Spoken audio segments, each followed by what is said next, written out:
Hi guys, welcome to Opportunity Nanny. If this is your first time, please make sure you hit that subscribe button. And if you have been watching and you have not subscribed, why? Please subscribe and like this video. Anyway, I'm just going to be bringing you a very quick PhD scholarship. Now, the Scholar Superior Meridional Higher Education University Institute for Doctoral Studies is offering PhD scholarship for those that are interested in undertaking a PhD. So let's just open it and we'll see what it looks like. So we have different info. Now we have call for application for the 42nd cycle of PhD program.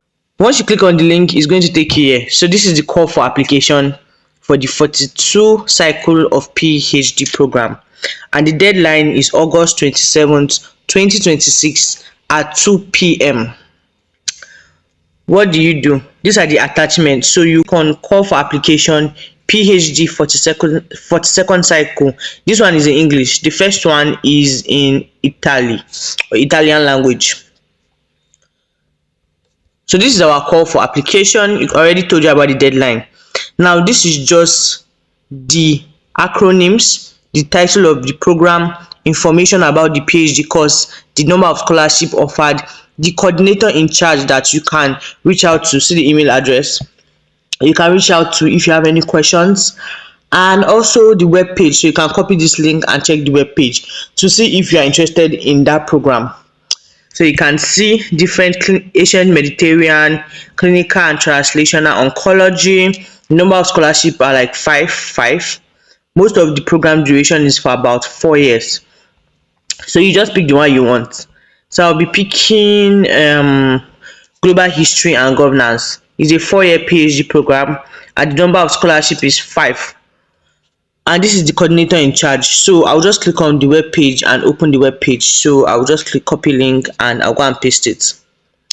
Now when I paste it, this is what the web page looks like. I'm just going to read about it.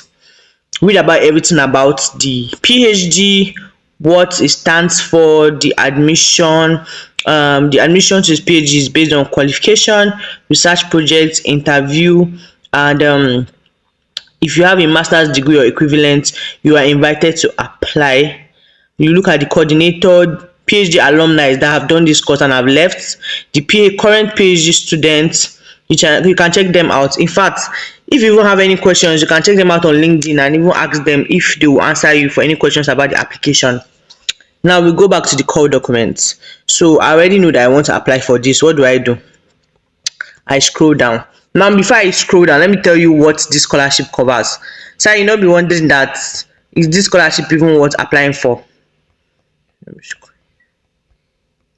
All right, what does the scholarship cover? The scholarship amounts to 19,000 euro yearly, provided in monthly installments for the whole length of the program, which is 4 years. Now, for previously authorized research stay abroad, each monthly installment is increased by a maximum of 50%. The extra funding is provided for no more than 12 installments. Such extra funding will not be provided for the period spent. Now, this money, you're not going to be paying tuition. You're going to be paying what they call student levy, which isn't a lot. So you're going to be paying that, right? And this is what they'll be providing. They'll be covering your fee. As you can see, they say students enrolled in doctoral program are required to pay a levy. The fee is levied each year for the entire duration of the doctoral program. So it's just levied. This is the right and obligation of PhD students.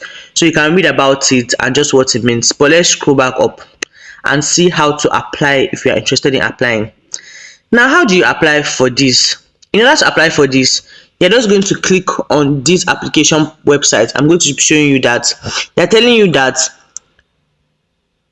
you have to apply through that application website. Any other application received in any other form will not be accepted. Now, the deadline for completing your online application form is 27th August 2026 at 2 o'clock Italian time. And the deadline for submission of a reference is 31st August. So you have to make sure that you prompt your referees or your reference letter is available by that 31st August. Any letter that is received after that time will not be assessed. Now, candidates intending to apply for more than one PhD program can do so by submitting multiple applications. a separate one for each program they intend to apply for. So you can apply for more than one program. They are just giving you some caveat that they are not responsible for any malfunction due to technical problem. I always advise that you try and apply at least 2 weeks or a week before the deadline. Now what would you be submitting to this application? You'll be submitting a copy of your valid identity card, so your passport or your ID card, your CV, and they've already provided you a template. So you download the template and follow the template and use that to create your CV. Then a copy of your master's thesis.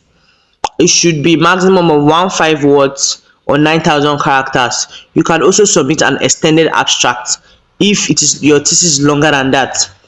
Just check the abstract, submit an extended abstract that is not more than the maximum words. Also, an abstract, your master's thesis or of a comparable research experience, maximum 1,000 words. Your transcript of records, so your transcripts, your certificates, your personal statement. You write a personal statement where the applicants, you will discuss your research interest, your reason for applying for that particular course, and the maximum words is 1,000 words. Now they want either a scientific report or a research proposal depending on your selected program. So for some programs you have to provide a research proposal, for some is a scientific report. Now a scientific report written in English, maximum of 25 words, is required for GEM, MEC, Moses, and MPHS and space. Now how this thing doesn't make sense, I'll show you. It's the acronyms of the program. So let's scroll back up. So this is acronyms of the programs I already showed you. You can see this is Moses, MEC. So a scientific report is required for these ones that they wrote here, GEM and space. So let's go back up. Then a research proposal is required for the ones with this acronym. GHG is the global and history one. That was one I selected. So if I'm going to be applying for that, I'm going to be submitting a research proposal, maximum of 25 words. Now the proposal should show the candidate's knowledge of the state of the art in the field, be scientifically sound, and there's just a whole lot of other information that you should read about and follow when you are writing your research proposal. Now for the GHG and TTCL doctoral program, the research project is expected to include a review or a discussion of a text, such as, for example, a book or essay or a public document. So in addition to that, you also have, for the people that are interested in this course, GHG and TTCL, you also have to have the research project is also expected to include a review or discussion of a text. So there are other informations there depending on what you want to apply for. You have to make sure that you read it, check the acronym to see that you are interested in applying for, that you make sure you follow all the instructions. Then if available, copies of up to 3 scientific publications by the applicants. Now a signed statement of veracity, you will download this template and use that to fill a signed statement of veracity and upload it. You may also ask 2 scholars to write recommendation letters for you. Scholars are required to send such letters according to the guidelines they will receive from the online submission. So you just put their email and their information and they will send it to them. Now a lack of recommendation letter does not entail exclusion from the application procedure. So even if you don't have recommendation letter, they will not exclude you from the application process. Now this is how they are going to be selecting people. It's largely going to be based on your academic record, qualification, scientific reports, research proposal, personal statement, and all that. So there are points for it, and there are other information about the ranking and all that, but this is really all you need to know, a summarized version of how to apply for this. But I'll always advise that you read it in depth. Now once you're ready to apply, you have checked the PhD you want to apply for, you have checked the department, you see that you're eligible, you have everything that they need. You're going to be clicking on the website for application and you copy the link and you post it, and this is what it looks like. So you're going to be picking English, and let's wait for it to load. I'm going to be picking English and new registration. Enter the information and everything, and then you're ready to apply. So that's all for this application. You can see that it's quite fast. Just make sure that all your documents are in order. Don't forget to like, share, and subscribe. Bye guys.